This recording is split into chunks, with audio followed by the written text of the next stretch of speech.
Let's move on, man. Let's move on to some running backs, man, and talk a little bit about some running backs that are some pretty, I would say, like, some notable names in the fantasy community that we have a lot of question marks about. And one of the biggest ones is heading on a bye this week, Devon Achane. Now, over the offseason, he's going to be the RB1. Look at his yards per carry, and he's the greatest thing ever. And if he plays all 17 games, he's going to break fantasy and all this other shit we were hearing about Devon Achane. Me and Prabhat were here in our chairs telling you, hey, listen, calm down the hype. We know we have a long season to play out. And it just so has happened is that he's been hurt twice now. And he got hurt earlier in the season, played well off of that, obviously, on a short week. Congratulations to him. Then got banged up in the game right before the bye, got a concussion. Raheem Mostert is back now. Tua is out. This offense doesn't look the same, and Tua should be back in week 8. But if I had Devon Achane right now, I'd be questioning a lot because you drafted him early. He's on a bye right now. You've seen him get injured now multiple times, and he hasn't had a strong performance since week 2. Pete, where are you at on the Devon Achane side of this thing? Because I like the player, and I think there's a little too much panic right now about his value. I've seen it. It kind of feels like he's fallen into this mid-tier RB2 level. Yeah. I think if you can go on my page and then look at what I said about Achane when Tua went down, right? In my opinion, if you were going to sell Achane, that would have been the moment to sell him. That window. Yeah, he would have been good. But now if you still have him, you can't sell him. Like, what exactly are you going to sell him for, right? Because a lot of his value is relying on Tua, right? They are bringing back Raheem Mostert. They also have Jalen Wright, who is a big explosive guy and durable. So I don't think that you should sell him right now. You're not going to really get much for him unless people are still banking on, well, a way that you can sell him is like, hey, Tua's coming back. Look at what he's done while Tua was in. Like, that's the guy that you're getting. And that way you can get the most out of his value. But that's a little bit more far-fetched in my opinion. I think right now you have to hold on to him. So the sell high window obviously closed, but whenever a sell high window closes, there's also opportunity where now we start to get into buy low land. And when I think about Devon Achane, it's like the upsides there, very eerily similar. Reminds me of like an Anthony Richardson. I was just going to say that. It very much reminds me of that. Like, we have this entirely high ceiling, but we know the injury risk is really what craters his value more so than even Tua being out right now. I think that's the biggest thing is, like, we know that the injury is there lurking in the background. But I do think this presents an opportunity if you can find, like, there's not a whole lot of great running backs out there right now. And I think people are struggling, especially teams that probably have them are probably looking at 2 and 3, maybe 1 and 4 with their rosters right now.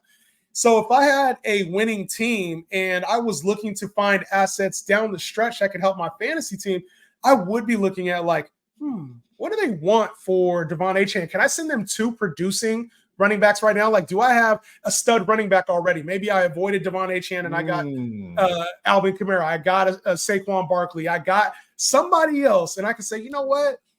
Hey, you want Javonte Williams and Najee? You want, like, those aren't the names, obviously, but you want 2 producing running backs that can get you production right now so you can get wins. Give me Devon Achane. I could deal with it until this offense looks better. So for me, I'm playing the buy low thing as much as I can, even if they don't accept it. Yeah, no, that's a good point, right? Because I have a team where I do have Alvin Kamara, right? And that's going to be my mainstay. That's going to be my rock in my RB position. I also got a Tony Pollard and a DeAndre Swift. Okay. Right. So a situation that would make sense for me because I have stability at wide receiver. Yep. I have stability at my one running back that I know is going to be my rock. If you do send Swift and you do send a Tony Pollard, that may be something you want to get done, boy. You know what I'm saying? So something like that, when you got stability, you'll be able to take on a little bit more risk, right? Because you can't deny his points per game when he's playing and when all things are working for them. But chances are, if that Devon Achane owner is who he is, right, they probably don't have a winning record, right? They don't. they're probably struggling, and you give somebody like a Swift who's off 2 back-to-back 20-plus games, and you give a Tony Pollard who just came off of his bye offering like an average of around like 14 points per game. Yeah. That may be something that you can get done, right? That right there would be a money shot. Use like a J.K. Dobbins. No Diddy. No Diddy, man. No Diddy. use guys like J.K. Dobbins, especially, or like a Rico Dowdle, a Kareem Hunt, like guys you got for free to go get a Devon Achane and pair that up with maybe another name that you got at like lower value. Another name whom we know is probably going to fall off at some point this year. It doesn't look like it right now, but we know how this thing always fucking plays out. Chuba Hubbard.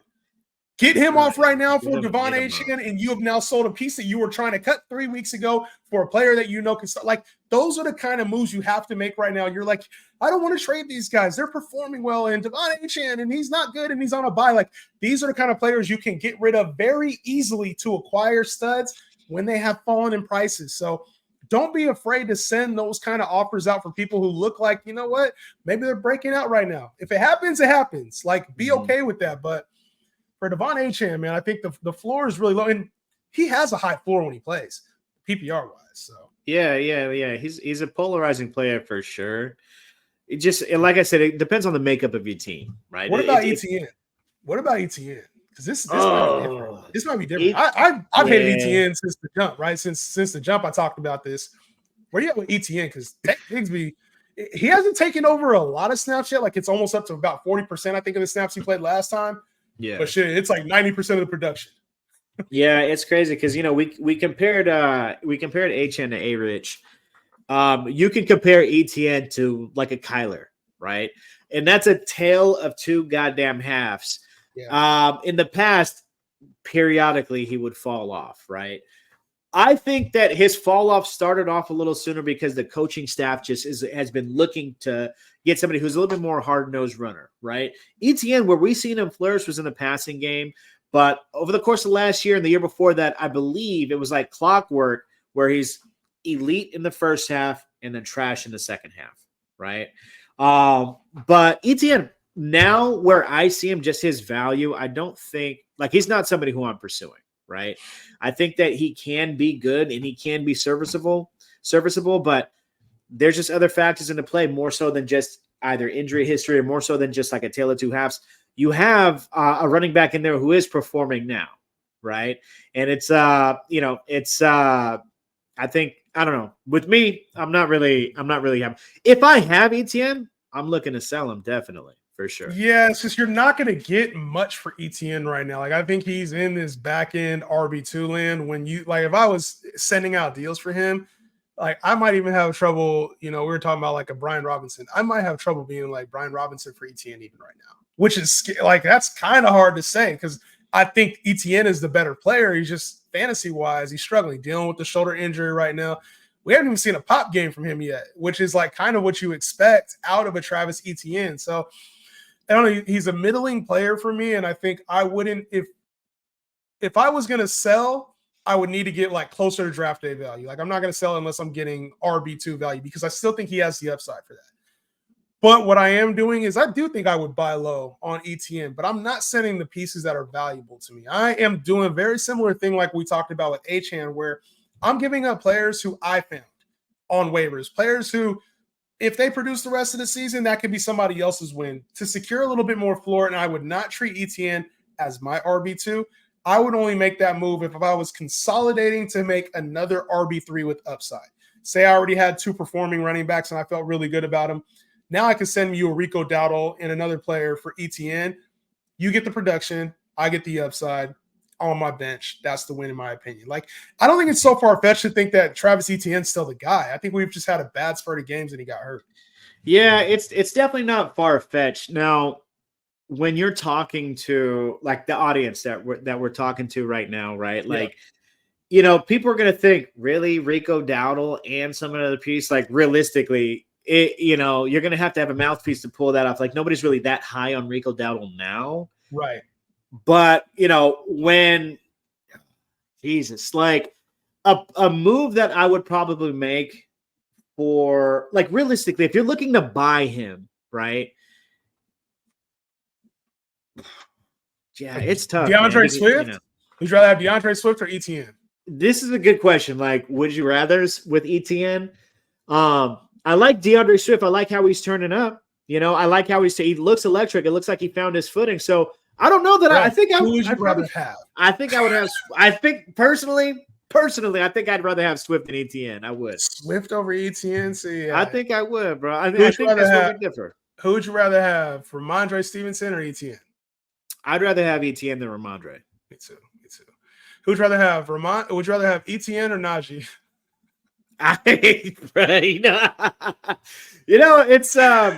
It's this is a good one. I know you probably rather have Najee just Let's go Najee still. Had Najee. I would take ETN over Najee. Who'd you rather have, Travis Etienne or Chuba Hubbard? There's an end date for Chuba Hubbard. The expiration date is coming up in a few weeks. So give me ETN. Who'd you rather have, Travis Etienne or CMC? CMC. Yeah, that's motherfucking without a doubt. Who? A lot of the CMC is a target. CMC is somebody you want to go and get. Talk on all that, the bad news, I think a lot of people talk on that, P, because a lot of people don't. If you have CMC, you treat him like the RB he is. Like, I think everybody agrees with that. But like, people who are hunting a lot of times don't know what to send or the right type of deals that can even garner interest, because they've been sitting on this player since week 1, and all the reports are out there. Like, he could come back week 7. He could come back week 8. He's coming back after the bye. Like, there's a lot of misinformation. He could miss the whole season. Some people may want to cash out. So what's that floor look like? What kind of player are you sending for CMC? Listen, with me, and see, like, I just have confidence in CMC he's going to come back, right? And just to give you like a perspective on how I look at it, when we're talking about the news, we're talking about, in the preseason, it's just a little irritation, right? Then it gets to a point where it's like, he's flying to Germany for a specialist. He's going to get some shots. Then it gets to a point where it's like, and this is his value, obviously. Then it gets to a point where it's like, it's in both legs. Achilles tendonitis in both legs. Tendonitis is in both legs. So that owner at that point is like, fuck, there's my first round pick, my number 1 overall pick. Fuck. There is a little bit of good news that just came up. So his value is starting to creep up. So it's the value of like, he went through a practice without like irritation. Buy his ass now. I would give up a Swift. I would give up a Pollard. I would give up a Pollard and maybe another piece, because when CMC is in his situation, not just when he's in, he's going to be productive. This team is going to rely on him.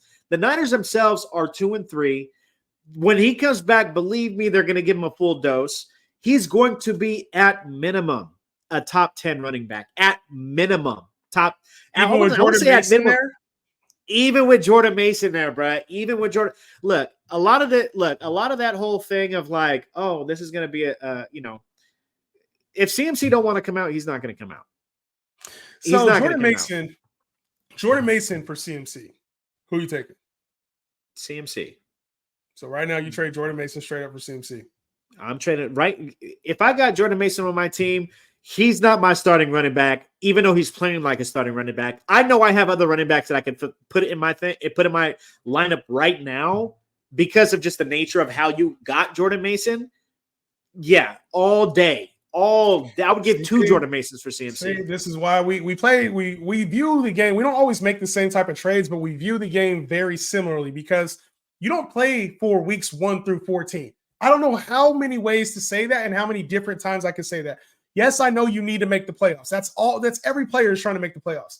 But what happens is what matters most is what happens in the fantasy playoffs. And if you have Christian McCaffrey and you can get him outside of top 12 running back value right now, every week that price is going to increase. You do that shit now, because there's not 15 running backs better than CMC, even at value today. There's not.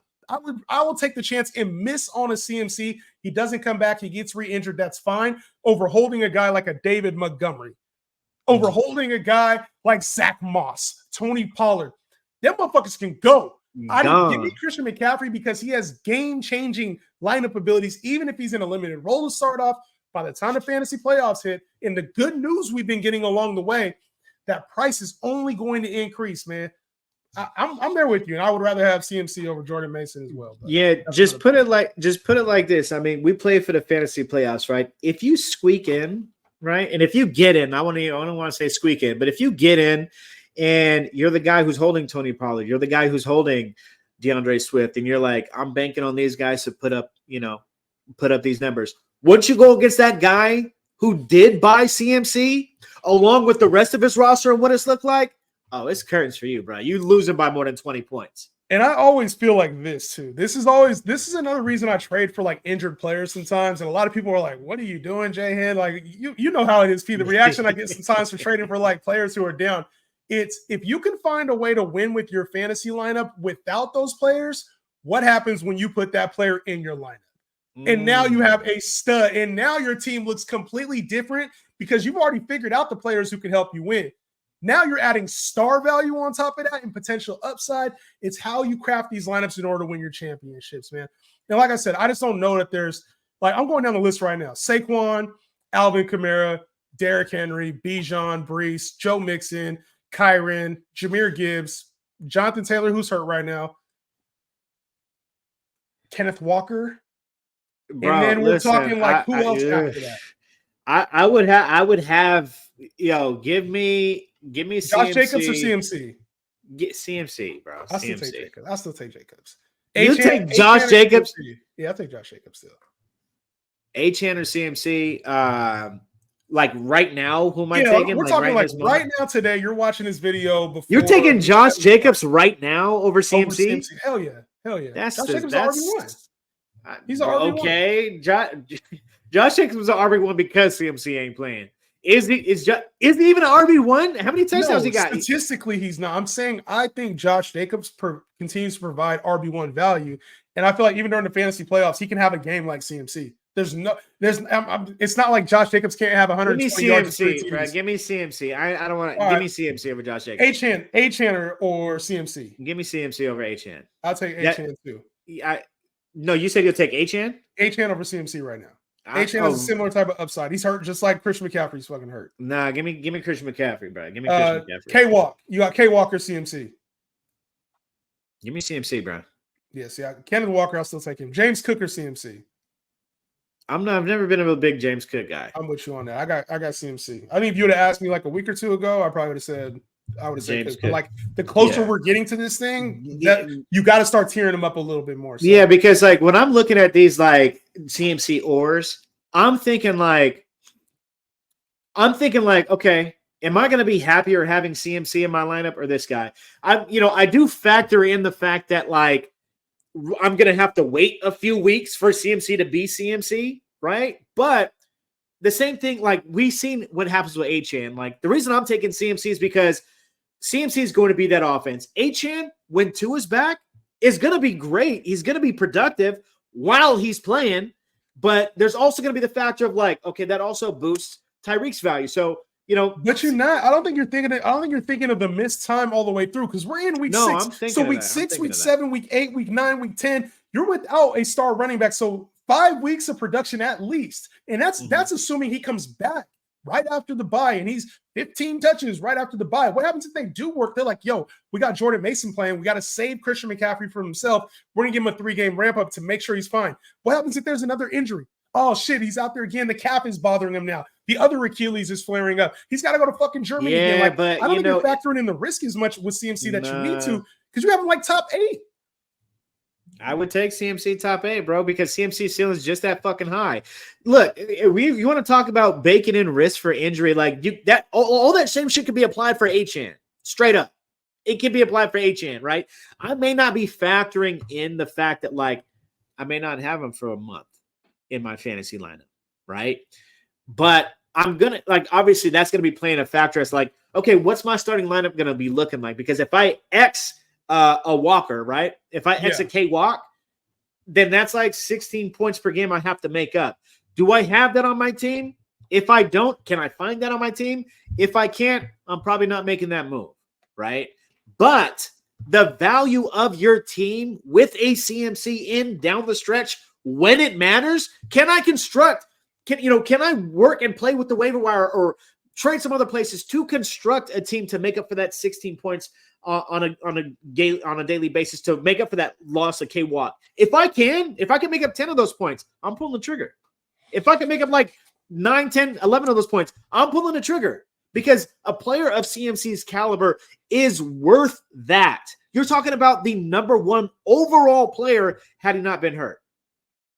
That's what we're talking about here. We're not talking about, oh, fuck, should I do that for Brees? I don't know. We're not talking about, oh, Derrick Henry. We're talking about Christian fucking McCaffrey, the number 1 overall player. Come on, man. Still in the split, still dealing with injuries.